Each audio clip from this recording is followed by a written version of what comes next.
The term ectogenesis was coined by the British scientist J.B.S. Haldane, who predicted that the artificial uterus would be responsible for 30% of births by the year 2074. 40 years ago, the first IVF baby, Louise Brown, was born.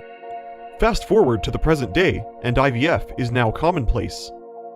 The very first artificial womb ever to be created was the EUFI, or extrauterine fetal incubation system, invented 2 decades ago by Dr. Yoshinori Kuwabara of Juntendo University in Tokyo. His team has successfully gestated goat fetuses inside incubators.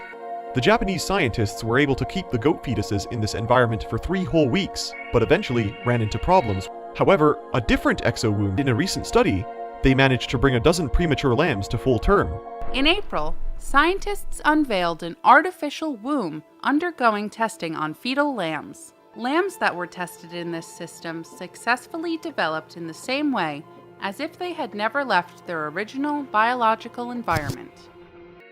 The experiment was a huge success, because these artificial wombs were able to house the lambs despite the lambs being born at half their gestation period. So the implications of this technology could be unfathomable. But we've still yet to try it in humans, which brings us to the Human Womb Project. Dr. Helen Hung-Ching Liu, director of the Reproductive Endocrine Laboratory at Cornell University, is currently working on a device to help human women conceive and gestate babies. In 2003, her team successfully grew a mouse embryo almost to full term using engineered endometrium tissue and extrauterine scaffolding. But recently, that same team managed to house a human embryo for 10 whole days inside an artificial womb. She probably could have kept them in there even longer, but unfortunately, it's currently illegal for her to go any further than that, since medical law only allows a 2-week limit for controversial projects like this. Artificial wombs do not sound particularly controversial. Why would anyone object to what is essentially a massively upgraded and more effective neonatal incubator? Nonetheless, the implications of this technology improving beyond its current state has set off waves of excitement and alarm. Segments of the feminist community have long been intrigued by artificial wombs for their potential to remove some of the burden of pregnancy. But there is also concern among feminists and pro-choice advocates about what artificial wombs could mean for the abortion debate. In the United States, for example, the legality of abortion is significantly based off of the concept of viability, whether or not the fetus could survive outside the womb. But if this technology were to improve, it could push back viability much earlier in pregnancy. On the pro-life side of things, there is excitement that artificial wombs could disrupt some of the core rationales for keeping abortion legal.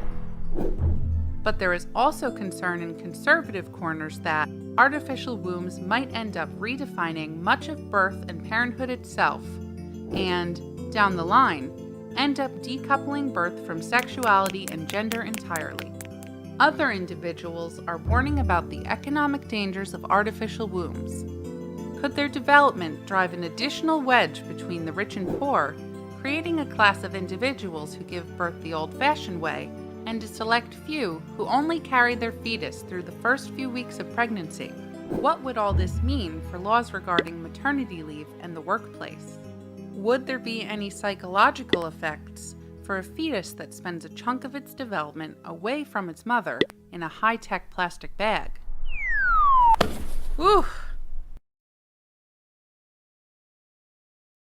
There sure is a lot to worry about for something that is, on its face, a great thing, which is perhaps why the researchers of this most recent study have stressed repeatedly that they have no desire to use this technology beyond the current limits of viability.